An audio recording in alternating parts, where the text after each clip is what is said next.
ज़की साहब से पूछती चलूँ। ज़की साहब, एलएसएम की भी बात चल रही है, तो हमारे लिए कहते हैं ना, don't put all eggs in one basket. तो हम टेक्सटाइल से अब थोड़ा सा हटके हमने एक कुछ अनकन्वेंशनल चीज़ें उठाई, लाइक आईटी, जो कि हमारे नेबरहुड में तमाम काम हो रहे थे, लाइक हमारे पास राइस की एक्सपोर्ट बढ़ी, फिर हमने और कॉटन और डिफरेंट चीज़ों को भी देखना शुरू किया।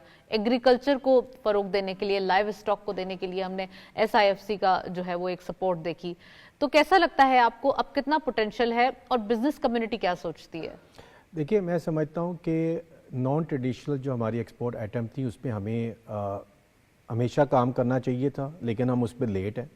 देखिए इस वक्त लेट हैं, पर अब तो है ना जी, अब इस पे फोकस कर रहे हैं। देखिए जैसा आपने मेंशन किया, आईटी की एक्सपोर्ट हमारी तकरीबन $3 बिलियन से एक्सेस कर गई है। इसी तरह राइस 4 बिलियन से इंक्रीज कर गई है।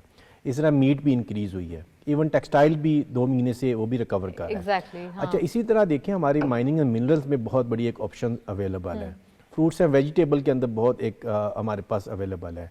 इसी तरह टेक्सटाइल में हम देखें वैल्यू एडिड में नहीं गए, वहाँ पर भी एक बहुत बड़ी गुंजाइश अवेलेबल है कि हम अभी देखिए बांग्लादेश हमारी कॉटन इंपोर्ट करके, हमारा धागा इंपोर्ट करके वो री एक्सपोर्ट करता रहा है, तो पाकिस्तान क्यों नहीं कर सकता?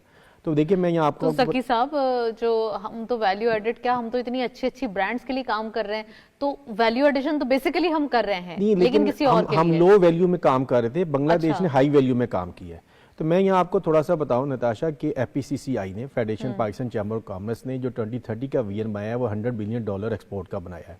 अब उसके लिए इस वक्त हम डिस्ट्रिक्ट इकोनॉमी पे काम कर रहे हैं और सेक्टोरियल इकोनॉमी पे काम कर रहे हैं। ये वो चीज़ें हैं जो चाइना ने इसको फॉलो किया, इसको अडॉप्ट किया, स्पेशली डिस्ट्रिक्ट इकोनॉमी के ऊपर। तो इस वक्त हम हर डिस्ट्रिक्ट में, हमारी इस वक्त रिसर्च और डिपार्टमेंट जो है इस वक्त काम कर रहा है और एक एक डिस्ट्रिक्ट को भी और सेक्टोरियल इकोनॉमी पे भी काम कर रहा है। तो हम इस वक्त देख रहे हैं कि इतनी गुंजाइश है एक्सपोर्ट के हवाले से। सिर्फ हमें जो इस वक्त ज़रूरत है बिजनेस कम्युनिटी का, वो है कंसिस्टेंट पॉलिसीज़ की। इसमें हमने गवर्नमेंट से अभी हम इस पे भी काम कर रहे हैं, चार्टर ऑफ इकोनॉमी के ऊपर, कि किसी भी मुल्क की तरक्की के लिए देखिए आप $278 पे मेंटेन हुआ है, अगर जो इंटरेस्ट रेट है 9, 10 या 11 जिस पे भी फिक्स हो जाए, लेकिन कंसिस्टेंट चाहिए। देखें कोई भी इन्वेस्टर आता है वो 2-3 साल की एक लॉन्ग टर्म लुक के ऊपर आता है। अगर एक इन्वेस्टर को ये पता हो कि यहाँ कंसिस्टेंट पॉलिसीज हैं, मुझे इलेक्ट्रिसिटी का रेट 9 सेंट मिलेगा, मुझे इंटरेस्ट रेट ये मिलेगा, मुझे टैक्सेस ये मिलेंगे, तो मैं समझता हूँ कि पाकिस्तान में एक्सपोर्ट का बहुत बड़ा पोटेंशियल है। मैं आपको बताऊँ कि इस पर लिस्टेड कंपनी के ऊपर नताशा 60% प्लस टैक्सेस है, ठीक है। तो अभी आपने 2 मिनट पहले टैक्सेस के ऊपर बात की, तो हमने ये फाइनेंस मिनिस्टर को जब लास्ट बजट आया उस पर भी हमने रिक्वेस्ट की कि टैक्सेस को आप सिंगल डिजिट करें। आप देखिए टैक्सेस आप जितना बढ़ाते जाएंगे लोग टैक्स पे से निकलते जाएंगे। हमें एक एनवायरनमेंट डेवलप करना है, एक कल्चर डेवलप करना है कि लोगों को पहले टैक्स में लेकर आए।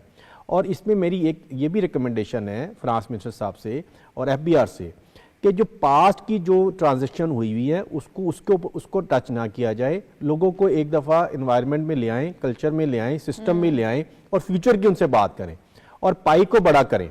देखिए अभी तक मैं आपको यहाँ पर फिक्र बताऊं, आप ये कहना चाह रहे हैं जो एमनेस्टी में आ गए उनको छोड़ दिया जाए? देखिए उसका कोई फायदा नहीं होगा। देखिए उसकी वजह से लोग डर की वजह से सिस्टम में आ नहीं रहे हैं। डर कैसा सर? डर क्यों? डर तो जब होगा ना जब कुछ किया होगा। देखिए उसमें देखिए अगेन मैं एक ये बिजनेस कम्युनिटी की फीडबैक आपको दे रहा हूँ। देखिए लास्ट ईयर FBR का टारगेट था 9,400 अरब, इस साल उन्होंने बनाया 12,900 अरब और इस साल अभी तक शॉर्टफॉल है उसके अंदर FBR को, क्योंकि अभी तक जो है रेवेन्यू नहीं इंक्रीज हो रहा है FBR को। तो हमें एक ऐसा इन्वायरमेंट देना है इन्वेस्टमेंट के पॉइंट ऑफ व्यू से भी और टैक्स के पॉइंट ऑफ व्यू से। देखें लास्ट 2 ईयर में सिर्फ दुबई में $11 बिलियन इन्वेस्ट किया पाकिस्तान ने। क्या वजह है?